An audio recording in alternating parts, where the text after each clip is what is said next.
Do you really have free will? Now, it's a simple question, right? But I want you to ask yourself honestly right now.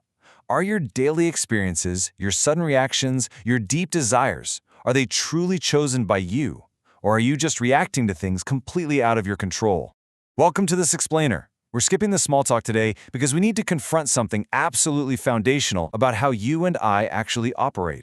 Because here's the uncomfortable truth. Your life is pre-scripted.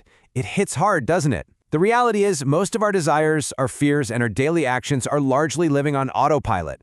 We walk around thinking we're making independent choices, but we are really just running an ancient biological and social script. I mean, think about it.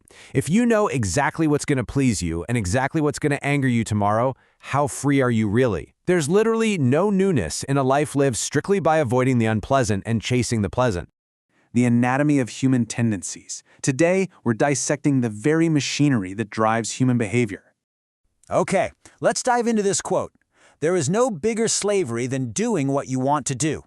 At first glance, that sounds entirely backwards, doesn't it? We're so heavily conditioned to believe that freedom means doing exactly what we want, whenever we want. But the fundamental insight here is that what we perceive as our own personal, intimate desire is actually our deepest bondage. When you blindly follow what you want, you're just obeying a command from an inner dictator you don't even know exists. Section 1. The animal within.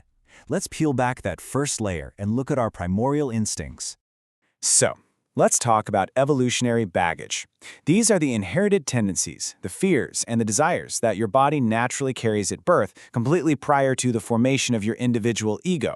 You're born with survival instincts. You're born with instincts to hoard, to compete, to fear the unknown, to secure a mate. You didn't consciously choose any of these tendencies. They are simply the biological substrate you were born into. Your ego later borrows from these ancient patterns, which is exactly why your compulsions feel almost impossible to just wish away. And this brilliantly illustrates the divide between animal conditioning and human potential. Look, an animal is dictated entirely by its physical instincts. If it's hungry, it eats. If it's threatened, it attacks or runs away. It has absolutely no free will. It's perfectly settled in its limitations. Now, humans share all that exact same animalistic conditioning, but we possess a unique, profound capacity. We actually have the potential to watch those instincts fire, to analyze them, and to decide not to act on them. We have the capacity for true liberation. Yet, what do we actually do with that incredible potential? Look around. The modern herd rewards obedience over courage. We've essentially traded the wild jungle for a societal one and built a culture that operates exactly like a complex herd.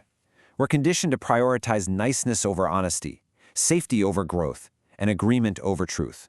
From childhood, we are trained to smile when we're frustrated and to silence our own true voices just to keep the peace.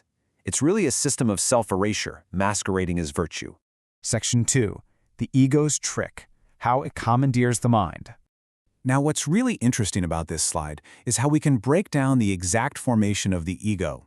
Step 1, it arises simply from the body's physical boundary, literally the skin that establishes your physical separateness.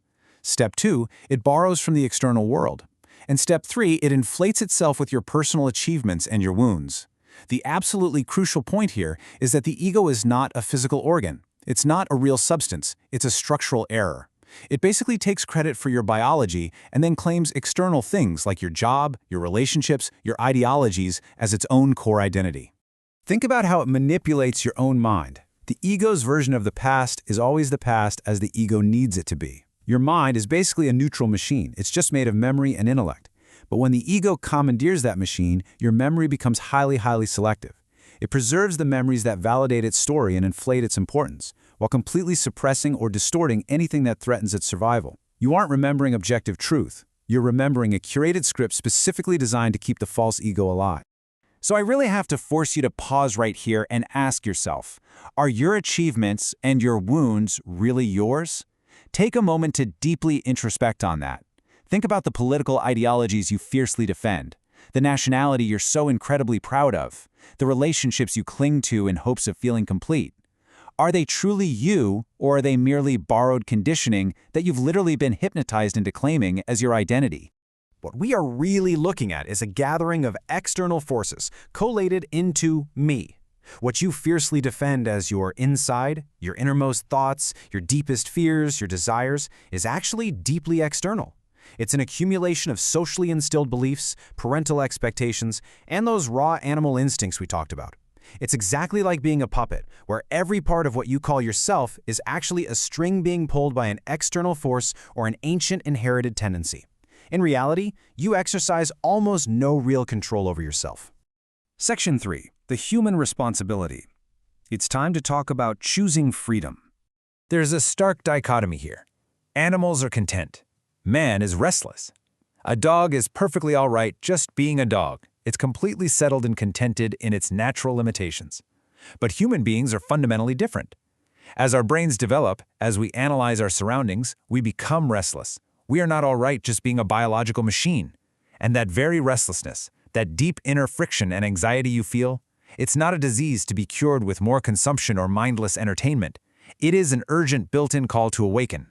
Let's move to and see how this builds into concrete action. First, you need to step aside from the ego. Treat your mind and body not as you, but as neutral instruments. Second, observe the conditioning neutrally. When you feel anger or jealousy rise, watch it and recognize it as animal instinct, not your true voice. Third, refuse the comfort of the herd. Stop trading your honesty for societal approval. And finally, choose freedom over instinct. Refuse to be operated upon by those inherited tendencies.